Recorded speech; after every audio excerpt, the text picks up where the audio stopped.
तो hello guys, the danger in my heart season 2 episode 2 की शुरुआत में हम देखते हैं क्योतारो यामादा के घर आया होता है क्योंकि बाहर बहुत ही ज्यादा स्नोफॉल हो रही होती है, जिस वजह से यामादा ने उसे अपने घर पे बुलाया होता है। तो वही क्योतारो के कपड़े गीले होने की वजह से वो नहाने के लिए जाता है, पर वही वो यामादा के घर पे नहाने की वजह से बहुत ही नर्वस हो रहा होता है, जिसके बाद वो अपने कपड़े उतार के बाथटब में चले जाता है। क्योतारो वहाँ पे बैठ के यामादा की चीजों को देखने लगता है, जिसके बाद जब उसका नाके हो जाता है तो वो बाहर आने लगता है, पर तभी वो देखता है कि दरवाजे के बाहर यामादा होती है जो उसके कपड़े लेने के लिए वहाँ पे आई होती है। तो अब यामादा के वहाँ से जाने के बाद क्योतारो बाहर आता है।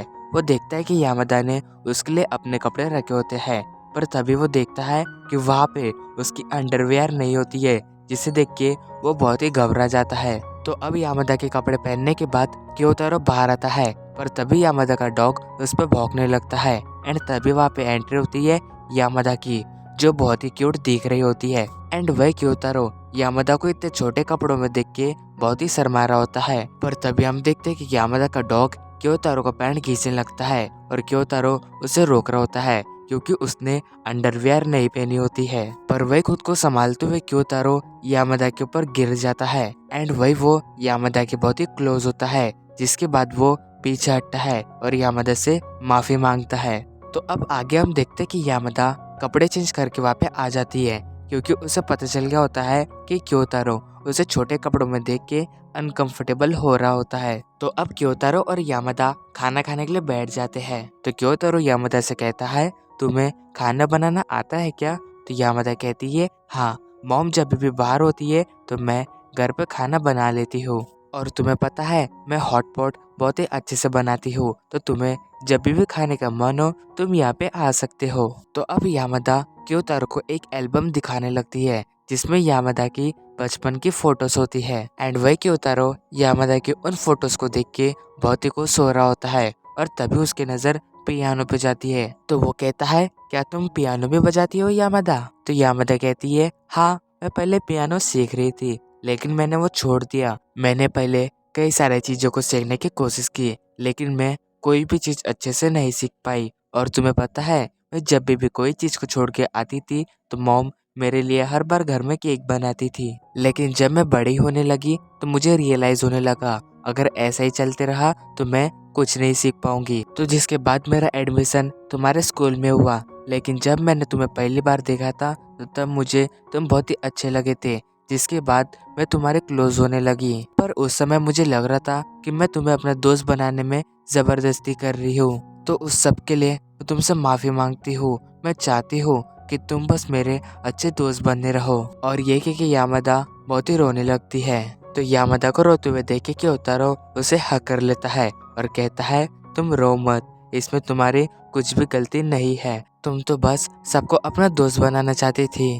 और वही हम देखते हैं जब यामादा दूर हो रही होती है तो उसका सिमड़ क्योतारो के जैकेट पे लग जाता है। तो अब इसके बाद वो दोनों खाना खाने लगते हैं, पर तभी यामादा देखती है कि उसके फोन पे उसकी मॉम के मैसेज आए होते हैं कि वो अभी घर आने वाली है। तो ये मैसेज देख के यामादा बहुत ही घबराने लगती है। तो क्योतारो कहता है, क्या हुआ? तो यामादा कहती है, मेरी मॉम आने वाली है, मैंने आज तक किसी भी बॉय को घर पे नहीं लाया है, जिस वजह से मुझे बहुत ही डर लग रहा है, और ऊपर से तुमने मेरे कपड़े भी पहने हैं तो मुझे नहीं समझ रहा मुझे क्या करना चाहिए। तो इसके बाद यामादा क्योतारो का हाथ पकड़ के उसे कहीं छुपा देती है। तो अब घर पे यामादा की मॉम आ जाती है।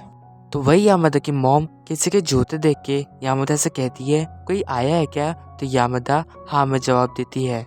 वो कहती है, माना यहाँ पे आई हुई है और वो मेरे रूम में रेस्ट कर रही है। एंड वही हम क्योतारो को देखते हैं जो यामादा के रूम में छुपा होता है, और वही वो सोच रहा होता है मेरी वजह से यामादा को झूठ बोलना पड़ रहा है। फिर तभी उसे यामादा के मॉम की आवाज आती है कि वो हॉटपॉट के बारे में कुछ बोल रहे होते हैं। एंड वही हम देखते हैं यामादा की मॉम उसे कहती है, तुम इस ड्रेस में बहुत ही क्यूट लग रही हो। वही यामादा कहती है, मुझे ये ड्रेस माना ने गिफ्ट की है। तो वही उसकी मॉम कहती है, तुम्हारे दोस्त सच में कितने अच्छे हैं। जिसके बाद वो बात लेने के लिए चले जाते हैं। तो अब इसके बाद हम देखते कि यामादा अपने कमरे में आके बैठ जाती है, पर तभी उसे रियलाइज होता है कि उसके डैड अभी आने वाले हैं। तो ये सुन के क्योतारो बहुत ही हैरान हो जाता है, जिसके बाद हम देखते हैं कि यामादा की मॉम वहाँ पे आने लगती है, जिसे देख के यामादा उसे अपने बिस्तर में छुपा देती है। तो वही उसकी मॉम उससे कहती है, हे यामादा, उस हॉट पॉट में मैंने शिमला मिर्च देखी है, कहीं तुमने वो खाई तो नहीं? क्योंकि अगर तुमने वो खाई होंगी तो तुम्हें उससे एलर्जी है ना। तो यामादा कहती है, नहीं मॉम, मैंने वो नहीं खाई, मैंने वो माना के लिए रखी थी। वही ये सुन के यामादा की मॉम रिलैक्स हो जाती है और कहती है, तुम अपना ख्याल रखा करो, और ये कह के वो वहाँ से चले जाती है। वही फिर हम देखते हैं क्योतारो जब बाहर निकलता है तो यामादा उसके ऊपर चढ़ जाती है, जिसे देख के क्योतारो बहुत ही हैरान हो जाता है। और वही यामादा कहती है, पिछले समय तुमने जो मेरी मदद की थी, मैं उसका पे बैक करना चाहती हूँ।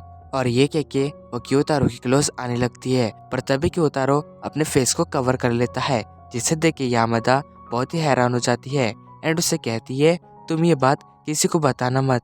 जिसके बाद वो क्योतारो को घर भेज देती है। तो वही क्योतारो जब लिफ्ट से नीचे उतरता है तो उसके सामने एक आदमी आके खड़ा हो जाता है, और वो आदमी इतना बड़ा होता है कि जिसे देख के क्योतारो डर जाता है और फिर वो वहां से भागने लगता है। तो अब इसके बाद सीन शिफ्ट होता है, हम देखते हैं कि क्योतारो अपने घर पे होता है और वो यामादा के ड्रेस को धो रहा होता है। तो इसके बाद क्योतारो बाजू के रूम में जाता है, पर वही हम देखते कि वहाँ पे उसकी सिस्टर कपड़े चेंज कर रही होती है एंड वही उसकी सिस्टर उसे वहाँ पे देख के बहुत ही हैरान हो जाती है, जिसके बाद वो उसे वहाँ से भगा देती है। अब आगे क्योतारो के डैड उससे कहते हैं, ये लड़की का ड्रेस तुम्हारे पास कैसे आया? तो वही क्योतारो अपने डैड को वो सारी बातें बता देता है कि किस तरह वो यामादा के घर पे गया, वहाँ पे बात लिया, वहाँ पे हॉटपॉट खाया। वही उसकी ये बात सुन के उसके डैड कहते हैं, क्या तुम उस लड़की के साथ रिलेशनशिप में तो नहीं हो?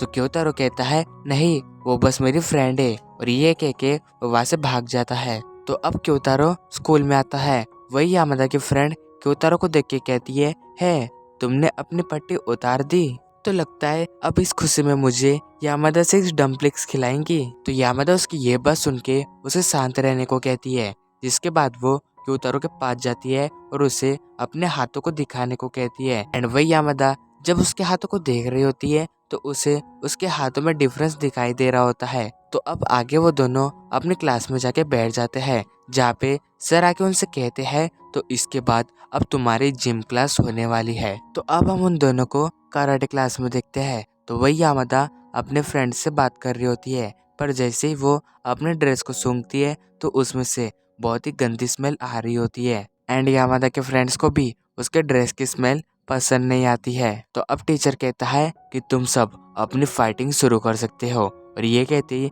सारे लोग एक मिनट से भिड़ जाते हैं। पर क्योतारो और यामादा अलग होते हैं, क्योंकि यामादा के ड्रेस से बात आ रही होती है।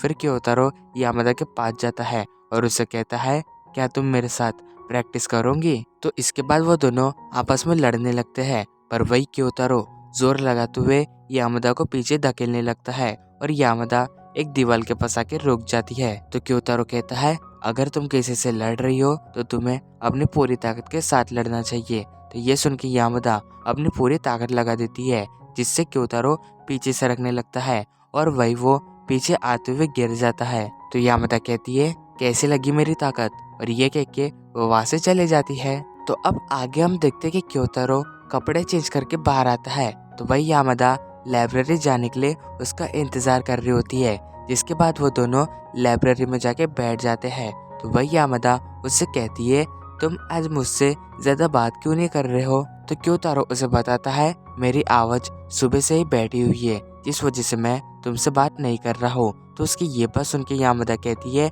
अरे ये तो कितनी अच्छी बात है, अभी तुम्हारे पास एक न्यू वॉइस है। और फिर यामादा दूसरे वॉइस की एक्टिंग करने लगती है, जिसके बाद यामादा की नजर क्योतारो के हाथों पे जाती है। फिर वो क्योतारो के हाथों को देखने लगती है एंड वही वो नोटिस करती है कि क्योतारो का एक हाथ बड़ा है और एक हाथ छोटा, जिसके बाद वो क्योतारो की क्लोज आ जाती है। पर वही हम देखते हैं कि क्योतारो के दोनों हाथ यामादा के बॉब्स के पास चले जाते हैं। तो ये देख के दोनों बहुत ही हैरान हो जाते हैं और इसी के साथ हमारा ये एपिसोड एंड होता है।